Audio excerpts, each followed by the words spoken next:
안녕하세요. 저는 결혼한 지 4년 된 30대 초반의 여성입니다. 저를 최고로 알고 저만 위해주는 남편하고 살고 있어요. 아내가 예쁘면 처가집 방향으로 절을 한다는 말처럼 저도 남편이 저에게 잘하니 시댁 식구들하고도 정말 잘 지내고 싶었어요. 하지만 무례하고 염치 없는 시댁 식구들을 더는 견디고 받아줄 자신이 없어서 안 보고 살기로 했습니다. 시어머니는 며느리 하나 잘못 들어와서 개판이 됐다며 제 탓을 하시네요. 저와 남편은 지인의 소개로 만났어요. 소개를 받을 당시 저는 외국계 회사를 다니는 평범한 직장인이었고 남편은 자영업자였습니다. 사실 소개팅 자체가 내켰던 건 아니지만 주변 친구들이 하나둘씩 결혼하는 걸 보자 한편으론 마음이 조금 급해지더라고요. 어떤 남자인지 일단 만나라도 보자라는 생각으로 나간 소개팅 자리에서 지금의 남편을 만나게 되었어요. 남편은 말수가 적고 신중한 성격처럼 보였습니다. 처음엔 저랑 있는 게 불편한가 싶을 정도로 말을 많이 하지 않더라고요. 어차피 잘 될 것 같지 않아서 저도 내숭 없이 평소 성격대로 행동했습니다. 그런데 남편은 오히려 그런 제 모습이 가시겁고 좋았다며 또 만나고 싶다고 하더라고요. 그렇게 저희는 한 달 동안 주말마다 만나면서 서로의 마음을 확인할 수 있었고 연인 사이로 발전했습니다. 그리고 교제한 지 1년 반쯤 되었을 무렵 남편에게 미국에서 취업할 수 있는 기회가 찾아왔어요. 아는 분께서 사업을 하시는데 남편에게 와서 일을 같이 해보지 않겠냐고 제안하셨거든요. 미국에서 살려면 신분 문제가 중요한데 그것도 해결해 줄 테니 와서 당신을 좀 도와달라 하셨습니다. 남편은 좋은 기회 같은데 전 어떻게 생각하는지 물었어요. 그때만 해도 저희가 결혼을 약속한 사이는 아니었기 때문에 이대로 남편이 떠난다면 저희 둘의 미래는 어떻게 될지 아무도 장담할 수 없었지요. 며칠간 저는 잠을 이룰 수 없었습니다. 하지만 사랑하는 남편의 미래를 바꿀 수 있는 기회였으니 결국 보내주기로 했습니다. 제 마음을 전달하려던 그날 남편은 저희가 소개팅했던 그곳으로 절 불러냈어요. 그러더니 저와 함께 미국으로 가고 싶다고 하더라고요. 남편의 평소 성격처럼 담백한 고백이었습니다.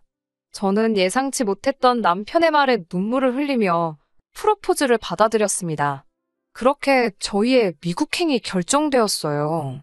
미국에 가기까지 시간이 많지 않았기에 생략할 건 생략하기로 했습니다. 일단 양가 어른들에게 서로를 소개할 자리를 만들었습니다. 그렇게 처음 시댁 식구들을 만나게 되었고요. 시부모님의 경우 얼마 전까지 장사를 하시다 정리하신 상황이었고 신우는 아들 둘을 키우고 있었습니다. 사실 남편과 시부모님 사이가 그다지 가까운 편은 아니었어요. 남편 말로는 어려서부터 시부모님이 첫째인 신우와 둘째인 남편을 많이 차별하며 키우셨답니다. 남편이 고등학교를 졸업하자마자부터는 대학교에 가고 싶으면 네가 돈 벌어서 알아서 가고 누나가 이미 대학을 다니고 있어 형편이 어려우니 남편은 되도록 나가서 일을 하라는 식으로 강요를 하셨다고 하네요. 남편은 그 와중에 대학을 가겠다고 했는데 대학생 뒷바라지 해줄 여력이 안 되니 학비도 알아서 벌고 집에서 머물 테면 한 달에 얼마씩 생활비를 내라고까지 하셨대요. 그런 이유로 남편은 20살이 되자마자 대학을 가는 대신 혼자 서울에 올라와 기술을 배웠고 그 길로 혼자서 자기 가게까지 차렸어요. 그나마 남편이 저를 만나기 전 가게를 차렸다는 소식을 들었는지 시부모님이 연락을 해오셔서는 그동안 당신들이 남편에게 너무 무심했던 것 같다며 지금이라도 서로 왕래도 하고 부모 자식답게 살자고 하셨대요. 신우도 남편에게 자식이 부모를 이해하지 않으면 누가 이해하겠냐며 그 당시 상황이 어쩔 수 없던 상황이었으니 남편에게 과거는 그만 따지라 했답니다. 남편은 마음이 다 풀어지진 않았지만 가족들을 상대로 더 날을 세우고 싶진 않아서 더는 말하지 않았고요. 연애하면서 남편이 가족 이야기를 하지 않았던 이유가 왜 그랬는지 알 것 같더라고요. 하지만 그렇다고 남편과 제가 결혼을 하고 미국에 함께 가게 되었는데 남편이 싫다고 해서 남편의 가족을 무시할 수는 없는 노릇이었어요. 그래서 양가 상견례를 하기 전 시댁에 먼저 인사를 드리러 간 적이 있습니다. 신우와 시어머니가 남편이 말한 대로 조금 무례한 말투로 저를 대하기는 했지만 그런 점을 제외하면 크게 어려운 질문도 없으셨어요. 그리고 저에게 특별히 까탈스럽게 하신 건 따로 없었고요. 제가 긴장하고 걱정했던 것에 비하면 그냥 무난하고 수월한 만남이었다고 생각합니다. 그리고 얼마 뒤 양가 어른들을 모시고 상견례를 진행했습니다. 저희 친정부모님께선 갑자기 딸이 다니던 회사를 그만두고 해외로 떠난다는 사실이 실감이 나지 않으시는 눈치였어요. 상견례가 있기 전 친정의 남편을 데리고 와 인사를 시켰을 때도 긴가민가 하시는 것 같았거든요. 그러다 불쑥 상견례 날짜까지 잡히니 정신이 하나도 없다 하셨습니다. 상견례 장소는 시부모님이 거주하시는 지역으로 정했어요. 여기까지도 큰 문제는 없었습니다. 저희 부모님은 원래도 드라이브 하시는 걸 좋아하셔서 오랜만에 드라이브 간다고 생각하고 움직이시겠다 하셨거든요. 상견례는 인터넷에서 나와 있는 그 지역 유명한 맛집 중 한 곳을 제가 골라 예약했습니다. 12시 반까지 모이기로 했고요. 하지만 막상 12시 45분이 되도록 시댁 식구 누구 하나 코빼기도 비추지 않았습니다. 슬슬 걱정도 되고 어이도 없고 여러 가지 생각이 들었어요. 옆에 있는 남편을 슬쩍 보니 남편도 핸드폰을 들었다 놓았다. 엄청 많이 당황한 눈치였습니다. 친정부모님은 무슨 일 생긴 거 아니냐고 말씀하시면서 걱정스러운 눈치셨고요. 그때 방문이 열리면서 시어머니와 신혼의 부부가 들어왔습니다. 웃긴 건 들어오자마자 늦어서 미안하다는 소리 한마디 없으신 채로 시아버지 때문에 속상해 미치겠다 그러시더군요. 무슨 일이시냐 물으니 어제 술을 떡이 되게 마시고 와서는 지금까지 못 일어나고 자고 있다면서 깨우다 포기하고 왔다고 그냥 시아버지 빼고 상견례를 진행하자 하셨어요. 저도 모르게 남편을 먼저 살피게 되더라고요. 남편이 그런 표정을 지은 건 정말 살면서 처음 본 것 같습니다. 한 단어로 표현할 수 없는 그런 얼굴이었어요. 허탈감과 배신감, 당혹스러움과 그리고 분노, 정말 오만 가지 감정이 한데 섞인 얼굴이었습니다. 결국 아버님을 제외하고 상견례를 하게 되었습니다. 이미 남편과 제가 함께 미국에 가기로 결정한 상황에서 사실 상견례는 형식적인 일이었어요. 친정에서는 이미 남편과 시부모님 관계가 원만치 못하다는 정도는 알고 계셨기에 대화를 할 것도 없었고요. 다만 저희 친정어머니께서 시어머니께 그래도 자식들이 부모 품을 떠나 해외로 가는데 현금 얼마라도 보태주시지 않을 거냐고 물어보셨습니다. 그러자 시어머니께선 난색을 표하며 당신들은 그럴 여유 자금이 없다고 딱 선을 그으시더라고요. 뭐 이런저런 변명 같은 말씀조차 없이 안 된다고 하시니 저희 부모님도 더 말해봤자라고 생각하신 눈치였습니다. 친정어머니께서 남편에게 당신이 괜한 걸 물어봤다며 마음 쓰지 말라고 하셨습니다. 애시당초 사위 하나 보고 딸 시집 보내기로 결정한 거니까 괜찮다고 하시면서요. 남편은 여러모로 속이 상한 눈치였어요. 그렇게 얼렁뚱땅 상견례를 마치고 한 달 정도 지난 후 가까운 가족들과 친구들을 초대해 결혼식을 올렸습니다. 그리고는 신혼여행 대신 친정에서 며칠 동안 시간을 보낸 뒤 그대로 미국으로 떠나게 되었어요. 이때 시부모님은 저희가 시댁으로 안 오고 친정에 있는 것에 대해 굉장히 기분 나쁘다 하셨습니다. 정작 시댁엔 저희 부부가 머물 만한 공간조차 없었는데 말이지요. 남편이 시부모님과 다시 연락이 닿고 얼마 지나지 않아 시댁을 찾아간 적이 있었는데 자기가 쓰던 방은커녕 물건 하나 남아있는 게 없더랍니다. 시어머니께 행방을 물어보니 두고 갔길래 버려도 되는 줄 알고 다 버리셨다 하더래요. 상황이 이 지경이었으니 남편이 시댁에 무슨 정이 남아있겠어요? 친정에서 일주일 좀 넘게 머무른 뒤 그렇게 저희는 미국으로 향했습니다. 신분 문제다 뭐다 그 과정을 설명하면 지금 쓰는 제 사연보다 더 구구절절 써야 할 것 같아서 그 부분은 생략하겠습니다만 미국에 도착 후 2년 조금 넘는 시간이 걸려서 영주권을 받을 수 있었어요. 남들에 비해 비교적 수월하게 영주권을 받은 경우라 주변으로부터 운이 좋다는 말을 몇 번이나 들었습니다. 남편은 자기가 운영하던 가게를 정리하고 왔던지라 어느 정도의 목돈을 가지고 있었어요. 그리고 저 역시 회사 생활하면서 모아둔 돈을 가지고 왔기 때문에 그 돈을 모아서 집을 사려고 했어요. 하지만 미국 생활을 하면 할수록 비싼 의료보험료라든지 처음 이야기와는 다른 한국에서 벌던 수입과 비슷했던 수입 때문인지 이민 생활에 대한 확신이 들지 않았기 때문에 저희는 집 사는 일을 주저하게 되었습니다. 그러는 동안 저희는 달달이 월세를 내면서 살고 있었고요. 그 날은 한여름이었어요. 휴가를 어디로 갈지 한참 계획을 세우고 있는데 웬일인지 신우한테 연락이 왔습니다. 남편은 신우에게서 오는 연락은 잘 받질 않아요. 그도 그럴 것이 대부분 부탁할 일이 있을 때만 전화를 걸어오거든요. 한동안은 애들이 무슨 장난감이 갖고 싶다, 이거 사달라 저거 사달라 하면서 뻔질나게 전화를 했었거든요. 아무튼 제가 전화를 받았는데 정말 생각지도 못한 소리를 듣게 되었습니다. 원래는 신우부부가 애들을 데리고 저희가 있는 지역으로 휴가를 오려고 했는데 갑자기 사정이 생겨서 애들만 보냈다는 겁니다. 애들이 저희 남편을, 그러니까 삼촌을 너무 보고 싶어 해서 말리지를 못했다나요. 그 소리를 듣는데 정말 입에서 욕이 나갈 뻔했습니다. 그래서 애들 둘이 지금 보호자도 없이 미국에 오고 있는 거냐고 하니까 신우는 한술 더 떠서는 정말 요즘 애들은 겁도 없다며 설레발을 치더라고요. 몇 시쯤 도착이냐 물으니 앞으로 6시간 정도 더 걸릴 거래요. 왜 바로 전화하지 않았냐 물으니 자기도 일 보다 보니 늦었답니다. 애들 둘이 해외로 갔는데 부모에게 도대체 무슨 일이 생겨야 애들 생각도 안 날 수가 있는 건가요? 정말 여러 의미로 대단하다 싶었습니다. 결국 공항으로 아이들 마중을 나가긴 했습니다. 삼촌이랑 외숙모만 믿고 왔을 텐데 행여 엇갈리기라도 하면 애들이 얼마나 무섭겠어요. 다행히 애들은 무사히 잘 도착했고 신우에게 그 소식을 알리려고 전화를 했지만 아무리 걸어도 받질 않더군요. 한국 시간으로 이른 저녁 시간이었기 때문에 더 납득이 되지 않았어요. 남편을 보고 있으니 신우한테 화는 많이 났는데 애들한테 화풀이는 안 하려고 조심하는 눈치였습니다. 저희는 한 2주 정도만 데리고 있다 보내기로 결정을 내렸습니다. 기왕 먼 길 왔으니까 저희도 휴가 보낸다 생각하고 바닷가도 가보고 놀이공원도 가보기로 했어요. 그런데 한 일주일쯤 지났을 무렵입니다.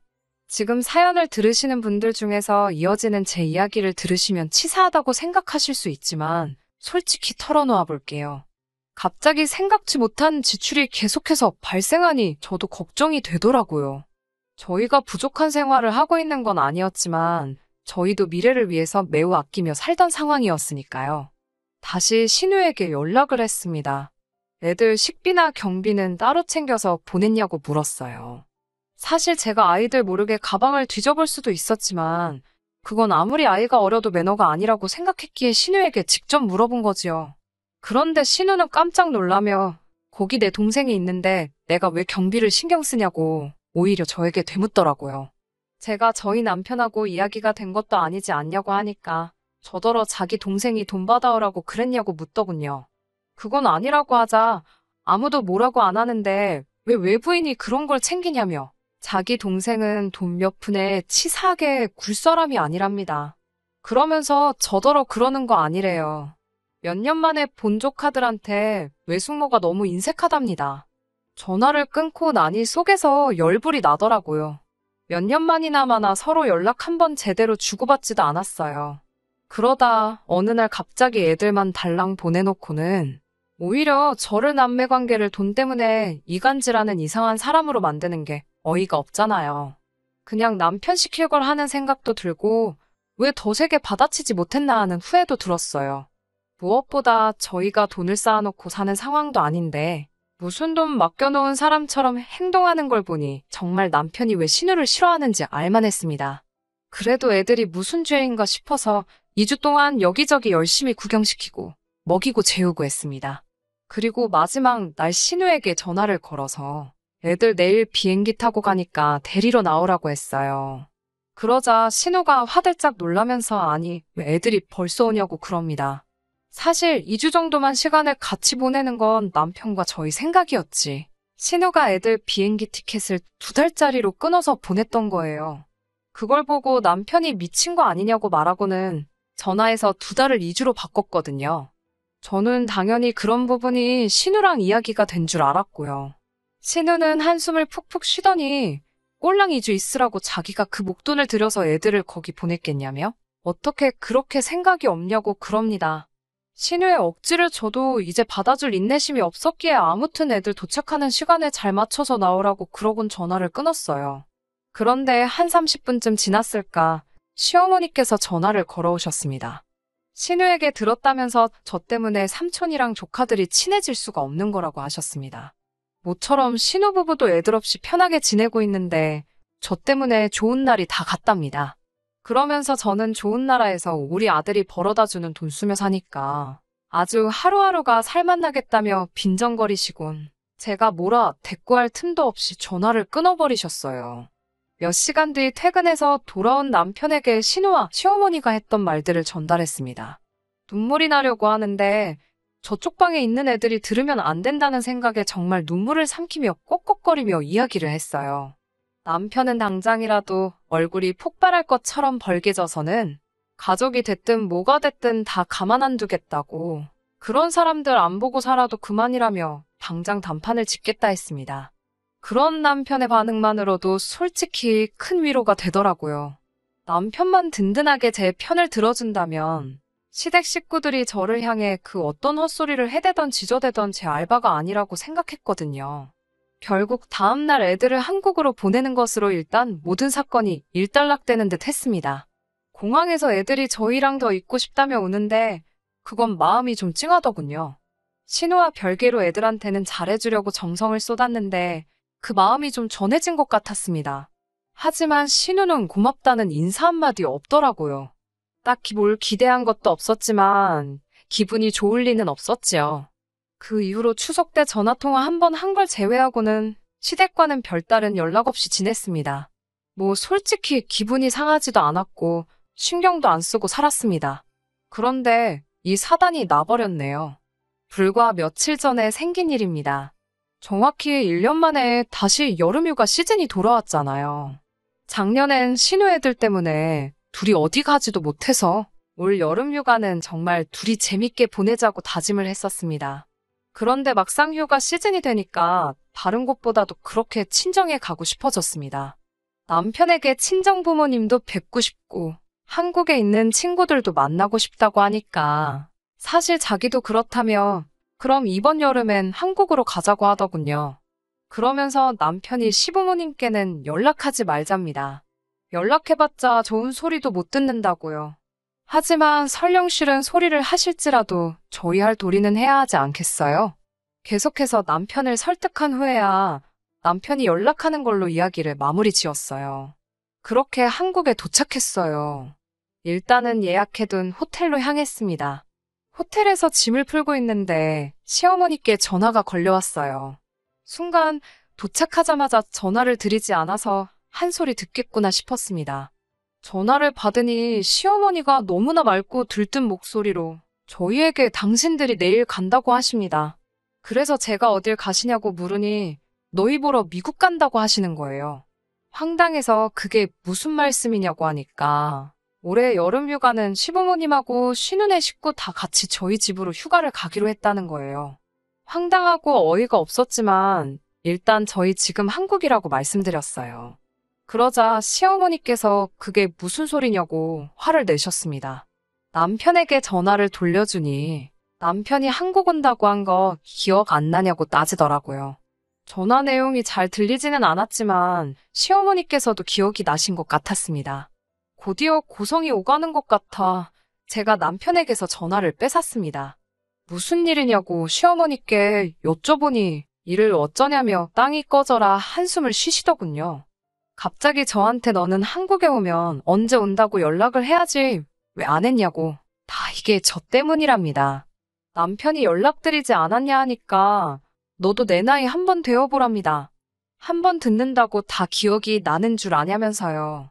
그러더니 일이 이렇게 된 이상 어쩌겠냐며 일단 만나서 저희가 사는 미국 집 열쇠를 달랍니다. 저희도 없는데 저희 집을 숙소로 쓰겠다면서요. 안 된다고 말하려는데 그럴 틈도 안 주고는 이렇게 된 거 차키도 달랍니다. 뭐하러 있는 차를 놀리냐고요. 자기들이 쓰고 기름도 채워놓고 할 테니 걱정 말랍니다.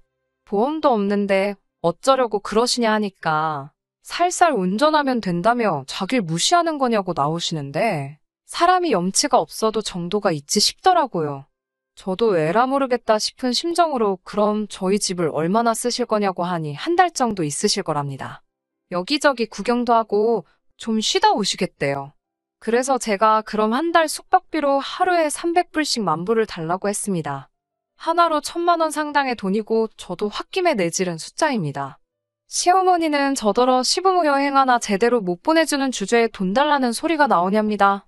다른 집 아들 딸들은 300, 500씩 여행 다녀오시라고 손에 쥐어준다는데 너는 비어있는 집에서 잠만 잔다는데 미안해하진 못할 망정. 시부모한테 돈을 뜯으려고 하냐면서 돈이 그렇게 좋으면 돈하고 살라고 욕을 하시더라고요.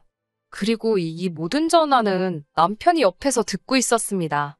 남편은 결국 언성을 높이면서 시어머니한테 아들 이혼이라도 당해야 정신 차리겠냐고 왜 이렇게 얼굴이 두껍냐며 울분을 토했습니다. 그러고는 남편이 전화를 일방적으로 먼저 끊어버렸네요. 그 이튿날 당연히 남편은 시부모님께 집 열쇠건 차 열쇠건 돈이건 아무것도 드리지 않았고요. 신우고 시어머니고 번갈아 가면서 미친 듯이 전화가 걸려왔지만 받지도 않았습니다. 그러자 문자로 정말 듣도 보도 못한 쌍욕이 오더라고요.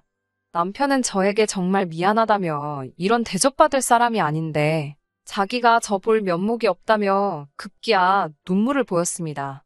그런 남편을 보니 어린 시절 남편이 어떤 서름을 겪으며 살았을지 상상이 되더라고요. 신우는 당신들이 저희 부부 때문에 얼마나 큰 금전적 손해를 떠안게 되었는 줄 아냐면서 저를 고소하겠다 하더라고요. 제발 하시라 했습니다. 했다간 저도 이 모든 욕설이 담긴 문자를 증거로 똑같이 맞고서 할 거라고요. 결국 남편이 다시 시어머니께 전화를 걸었고 2번 다시 보고 살지 말자고 하더군요. 우리는 이대로 미국으로 돌아가서 잘 먹고 잘 살 테니까 신경 쓰지 마시라면서요. 시어머니는 이게 다 저 때문이라며 악을 쓰셨고 거기다 대고 남편은 저를 만나서 이만큼이나 살게 된 거라며 제발 작작 좀 하시라고 다시 악을 썼습니다. 그렇게 며칠 동안 양가가 서로를 비난하는 일이 계속되었습니다. 결론은 역시 처음 남편의 말대로 안 보고 살게 되었습니다. 그렇게 결론이 났고 지금은 마음도 많이 가라앉았습니다. 죄송한 마음도 솔직히 별로 없네요. 오히려 남편이 단칼에 잘라줘서 이제 고마운 마음이에요. 이제 저희도 곧 미국으로 돌아가는데요. 큰일 하나를 마치고 가게 된 것 같아 마음이 편하기까지 합니다. 몇몇 분들은 그래도 부모 자식 사이가 쉽게 끊어지지 않는다 하시지만 남편과 저는 서로 너무 사랑해서 시댁 때문에 이혼을 차마 결심할 수는 없었어요. 언젠가 상황이 또 어떻게 달라질지는 모르겠지만 당분간은 저와 남편 우리 둘 사이만 보고 살 생각입니다. 끝까지 들어주셔서 감사합니다. 오늘의 사연은 여기까지입니다. 구독과 좋아요, 알람 설정 부탁드리고 더 좋은 사연으로 다시 찾아뵙겠습니다. 감사합니다.